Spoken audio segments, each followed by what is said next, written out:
बेटी सृष्टि पर उसकी माँ जान छिड़कती। मेरी बेटी कितनी प्यारी है, भगवान सबको सृष्टि जैसी बेटी दे। सृष्टि धीरे धीरे बड़ी होती है। एक दिन सृष्टि की सहेली कहती है, तू दिखने में कितनी अजीब सी है, लेकिन मैं जानती हूँ हम सब में सबसे अच्छी शादी तो तेरी ही होगी। तेरे पापा अमीर जो हैं। और बता नहीं सकते यार, दहेज तो हर कोई देता है, ये क्या ज्यादा ले जाएगी अपने पति के लिए? अरे बड़े शहर में कोठी है इसके पापा की। अरे पापा की है ना, कौन सी इसकी है? इसकी होती तब तो कोई भी लड़का इससे शादी कर लेता। अरे पापा की मतलब पापा की है तो मेरी ही है ना? किसने कहा? अब तेरी तो तब होगी ना जब तेरा भाई ना हो।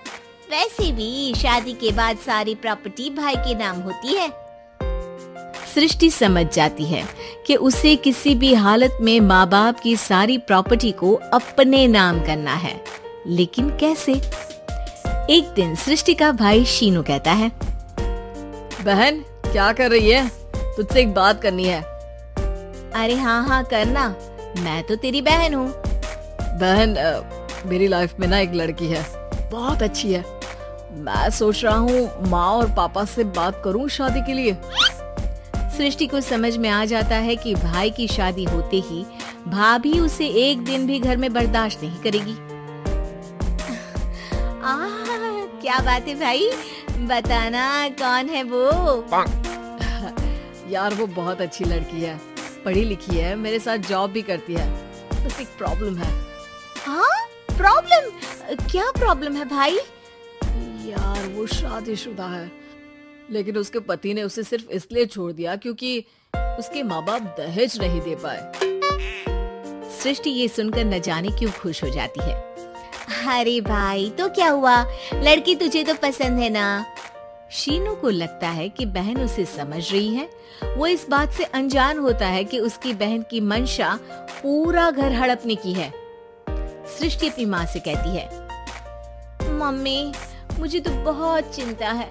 पता है शीनू क्या कर रहा है? अरे क्या कर रहा है? वो तो काम पर जाता है और वापस घर आता है। नहीं ना माँ, वो यही तो नहीं कर रहा, बाकी सब कर रहा है। आपको पता है उससे प्यार है, और वो भी एक शादीशुदा लड़की से। ये क्या हो गया? मैं सोसाइटी में क्या मुंह दिखाऊंगी? अरे तेरे पापा तो यही कहेंगे कि मैंने ही उसे बिगाड़ दिया है। माँ देखो, मेरी बात मानो, पापा पर भी विश्वास करने की जरूरत नहीं है। अब आप ही बताओ, पापा इतनी देर घर के बाहर रहते हैं क्यों? बोलो। अरे बेटा वो तो नौकरी करते हैं ना। तू बहुत भोली है माँ। पापा का ऑफिस तो 7 बजे खत्म हो जाता है, लेकिन देखो कितनी देर से आते हैं।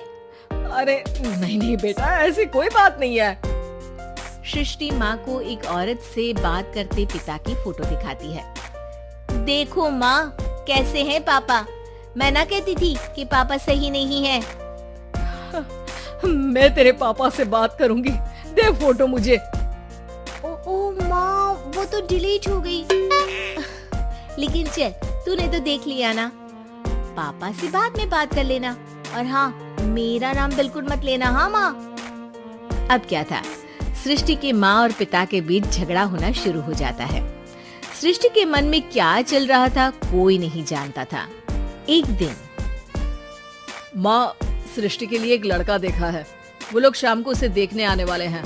और हाँ माँ, एक खुशखबरी, मैं और पापा मिलकर एक नया बिजनेस ट्राई कर रहे हैं। शाम को लड़का आता है, सांवले रंग का।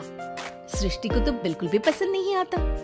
लड़की की माँ कहती है, लड़की का चेहरा तो कोई खास नहीं, लेकिन अगर मेरे बेटे को आप लोग सेटल कर दें तो मैं उसकी शादी आपकी बेटी से करवा दूं। सृष्टि को लड़का बिल्कुल पसंद नहीं था। उसे भाई पर गुस्सा आ जाता है। लड़के वालों के जाने के बाद कहती है, माँ देखा शीनू मेरे लिए कैसा लड़का लेकर आया, न दिखाने लायक न सुनने लायक, सेटल भी नहीं, वो भी हम करे। अरे माँ मैं जानती हूँ ये मेरी शादी किसी भी घर में क्यों करवाना चाहता है। अरे कैसी बात कर रही है बहन? तूने तो देखा ना, लड़के को मैंने ही मना कर दिया तुझसे शादी के लिए। जिसने लड़का बताया था उसने उसकी बहुत तारीफ की थी। बात आई गई हो जाती है, लेकिन सृष्टि का मन शांत नहीं होता। क्या करूं, कुछ समझ में नहीं आ रहा। मेरी शादी हो गई तो ये लोग पूरी प्रॉपर्टी शीनू के नाम कर देंगे। मेरे हाथ तो कुछ लगेगा ही नहीं। तभी सृष्टि को आइडिया आता है। वो किसी वकील को फोन करती है। जी देखिए, अगर आपके मम्मी पापा का तलाक हो जाता है तो आपके पिता की आधी प्रॉपर्टी आपकी माँ के नाम हो जाएगी। फिर उसे वो किसी को भी दे सकती है। सृष्टि अब माँ को बेटे के खिलाफ करती है। माँ, शीनू पर नजर रखा करो। वो जिस लड़की के प्यार में है ना, वो शादीशुदा है। यहाँ आएगी, सारा पैसा, रुपया, जमीन, जायदाद सब हड़प लेगी।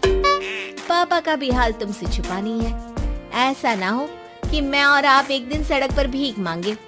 हे भगवान, मैं तो जीते जी मर जाऊंगी अगर ऐसा हो गया तो।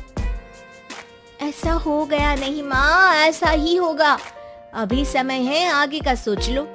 मैं तो कहती हूँ पापा से आधी प्रॉपर्टी लेकर अलग हो जाओ। पापा की आधी प्रॉपर्टी भी हम लोगों को अगर मिल जाती है ना, तो अगले 7 जन्म सफल समझो। बेचारी माँ बेटी के कहने पर पति से तलाक लेकर अलग हो जाती है। सृष्टि अब पैसों से गाड़ी और अपने दूसरे महंगे शौक पूरे करने लगी। उसके दोस्त भी उसके पैसे इस्तेमाल करते। सृष्टि, कल तुम कहाँ थी? मैं सारा दिन घर पर अकेली थी। तो मैं क्या करूं?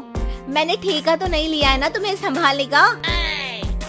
माँ को सृष्टि से ये उम्मीद नहीं थी। वो बैठकर रोने लगती है। वहीं उसका पति यानी कि सृष्टि के पिता आ जाते हैं। मैं जानता था कि तुम्हारा यही हाल होगा, तो आपने मुझे रोका क्यों नहीं? मैं रोकता तो तुम रुकती क्या? सृष्टि के कहने पर तुमने मुझ पर अपने बेटे पर शक किया, लेकिन तुम ये भूल गई कि कैसे हम दोनों ने मिलकर जीवन में इतना सब खड़ा किया। माँ पति के गले लग जाती है। मुझे माफ कर दीजिए, मैंने आपकी कमाई का एक बड़ा हिस्सा गवा दिया। कोई बात नहीं, तुम साथ हो तो मैं ऐसी 7 प्रॉपर्टी खड़ी कर दूंगा। तभी वहाँ सृष्टि आ जाती है रोते हुए। माँ, मयंक ने मुझे छोड़ दिया। वो बोल रहा था जब तक मेरे पास पैसे थे तब तक ही वो मेरे साथ था। पापा, माँ, मुझे माफ कर दीजिए।